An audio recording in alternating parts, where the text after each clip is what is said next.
Good morning, my friends. Thank you for joining me here in my basement today. I am again in Smith Wigglesworth devotional. Today is February 25th, and I am going to read that day's devotional. It's a new faith. Where is your faith? Luke 8:25. Scripture reading is Luke 8:22 through 39. So I'm going to go there first.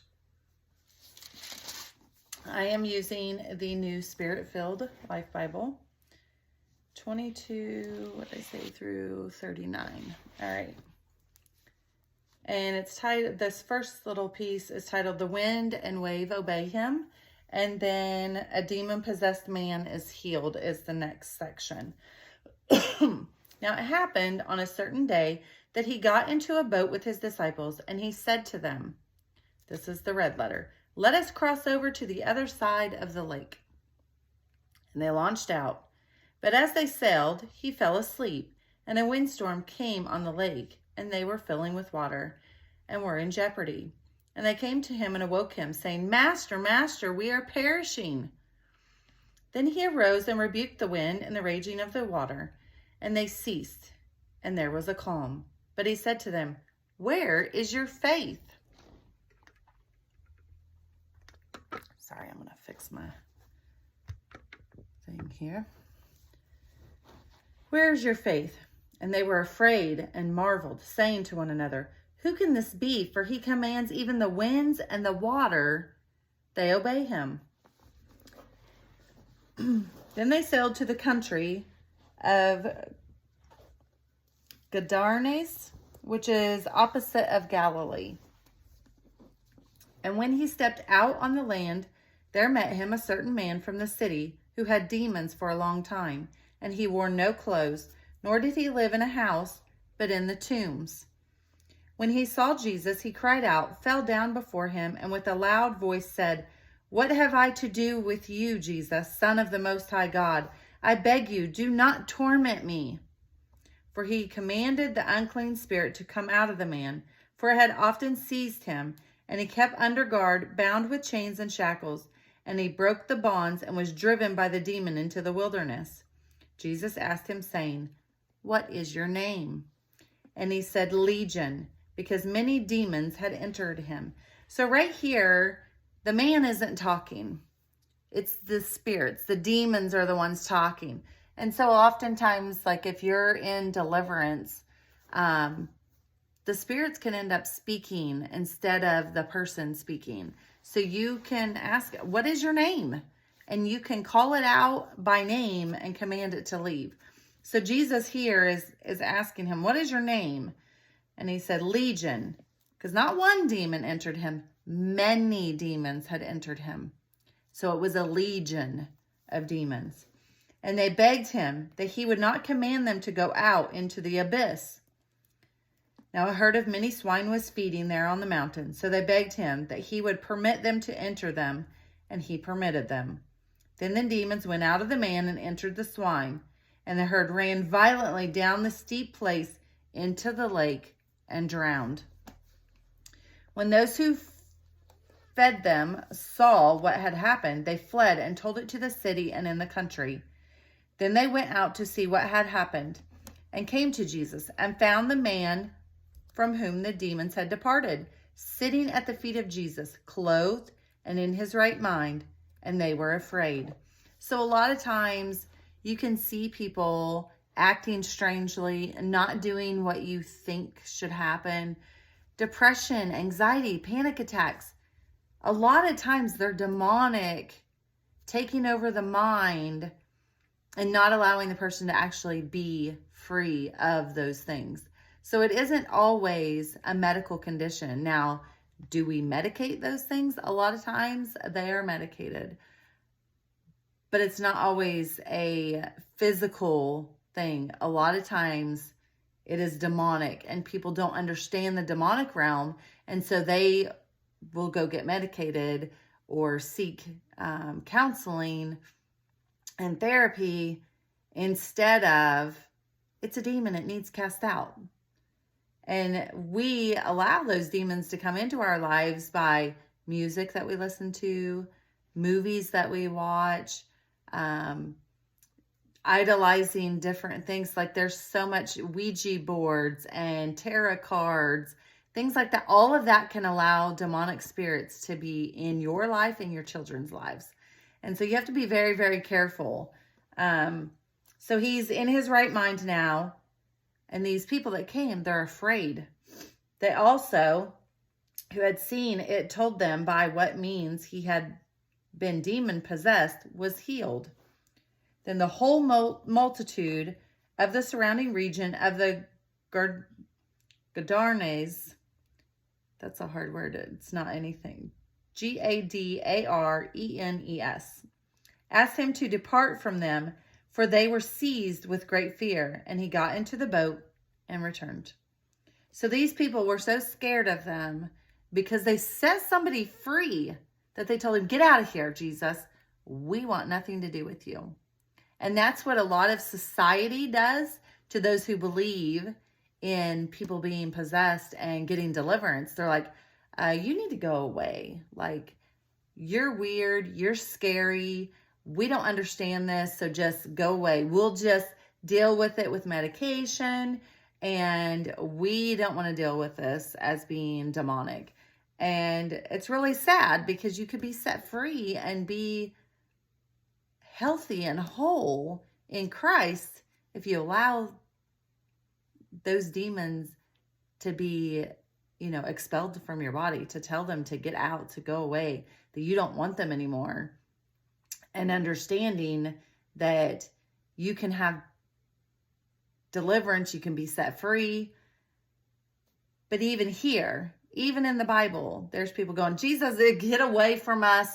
You scared us. Get out of here. Instead of being happy, oh my gosh, this man is set free. Look at him. He's in his right mind. He's clothed now. This is awesome. Instead, they're like, whoa, get away from us. Get out of here. We don't want anything to do with that. All right. So he got into the boat and returned. Now the man from whom the demons had departed begged him that he might be with him. But Jesus sent him away, saying, return to your own house and tell what great things God has done for you. And he went his way and proclaimed throughout the whole city what great things Jesus had done for him. So he wasn't afraid to talk about it, but people wanted him out. Get out of here. We want nothing to do with you. So now, Smith Wigglesworth talks about this scripture. Paul spoke of two classes of Christians, the obedient and the disobedient. So you can be a Christian and be obedient, or be a Christian and be disobedient. The obedient always obey God when he first speaks. It is these people whom God will use to make the world know him. You cannot talk about these things that you have never experienced. God has a process of training us. You cannot take people into the depths of God unless you have been broken yourself. I have been broken and broken and broken. Praise God, for the Lord is near to those who have a broken heart. Psalms 34:18. You must have a brokenness to get into the depths of God. And so we each have a story. And so your brokenness is going to be able to heal somebody else. So don't be afraid to tell your story, your testimony, because in your brokenness, God restores you. And then he expects you to go out and help those others that are dealing with the same brokenness. There is a rest of faith that rests in confidence in God. God's promises never fail. Faith comes by hearing, and hearing by the word of God. Romans 10:17. The word of God can create an irresistible faith, a faith that is never daunted, a faith that never gives up and never fails. We fail to realize the largeness of our Father's supply. We forget that he has a supply that cannot be exhausted. It pleases him when we ask for much. If you then, being evil, know how to give good gifts to your children, how much more will your Father who is in heaven give good things to those who ask him? Matthew 7:11. It is the much more that God shows us. There are times when a stone wall seems to be in front of us. There are times when there are no feelings, when everything seems as black as midnight, and there is nothing left but confidence in God. What you must do is have the devotion and confidence to believe that He will not fail and cannot fail. You will never get anywhere if you depend on your feelings. There's something 1,000 times better than feelings, and it is the powerful Word of God. A divine revelation within you came when you were born from above, and this is real faith. To be born into the new kingdom is to be born into a new faith. So your thought for today, if God definitely tells you to do anything, do it. But be sure it is God who is telling you. And you know it's God when it's something you most of the time don't want to do. And also it's God when you can back it up in scripture. And so, I know God has told me, get on and do these videos. Put words out there. Put me out there. Not me, but God. Put him on display. And so I do it. Not that it's easy, not that it's I don't have it always planned. I, just kind of, Lord, where are you leading me today? And I get out my different books, I get out my word, and I just kind of see, okay, God, where are you leading me today? And it's not that, this isn't something I was comfortable doing because he's been telling me to do this for over a year. And I just started doing these. So I know that it's God because it never left me. So what is God telling you, right? And in the end, it talks about being broken. And I have had so much brokenness in my life, and I wrote a book about it. It's called Hope in the Loss, When Everything Seems to Be Going Wrong. You can find it on Amazon. I will be posting the link in my description of this video. It's only $9.99. It's super cheap. It's a very easy read, but it has so much depth to it.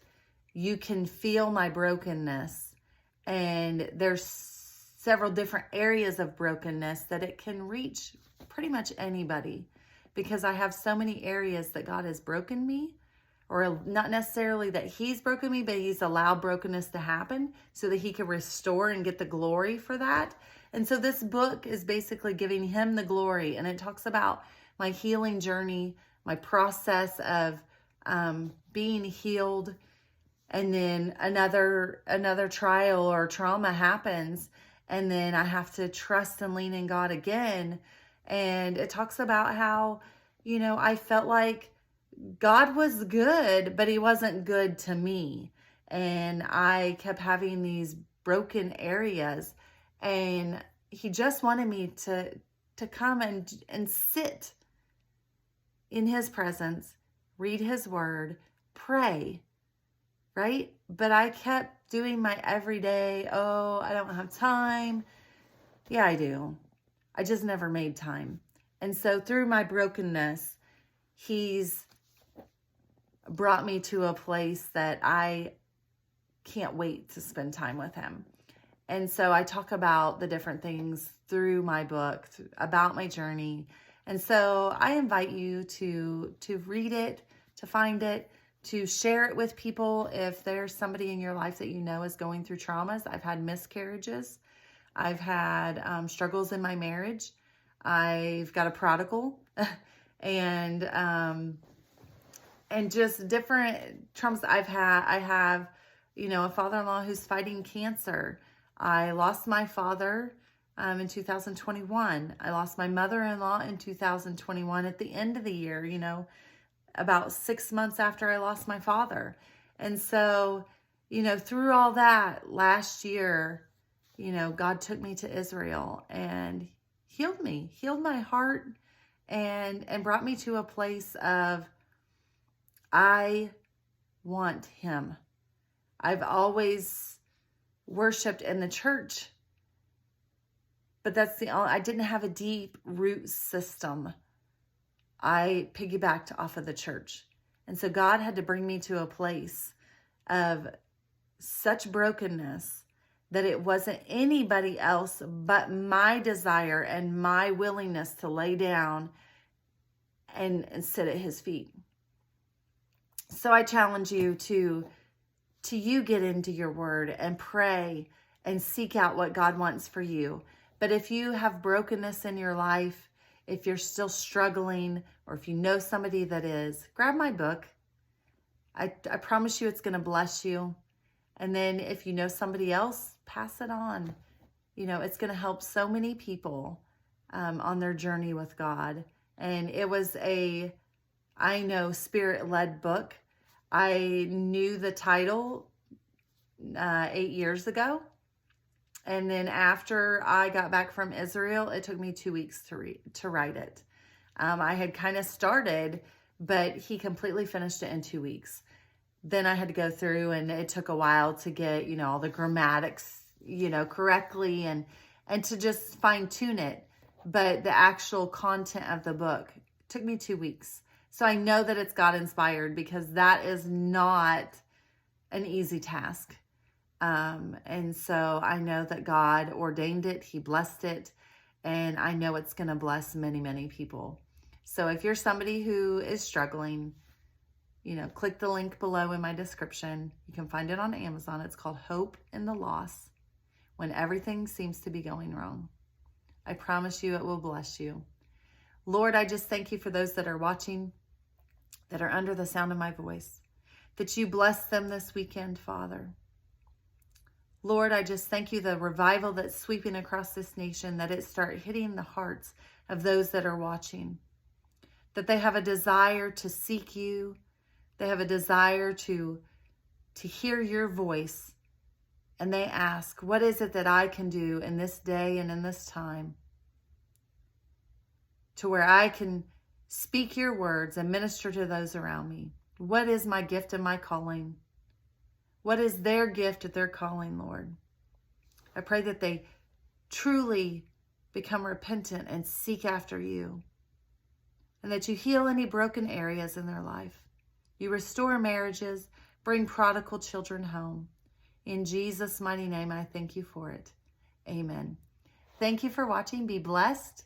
Remember to like, subscribe, and hit the notification bell. If you enjoy my videos, please share them on your social media platforms. And be blessed. Love you, and God bless.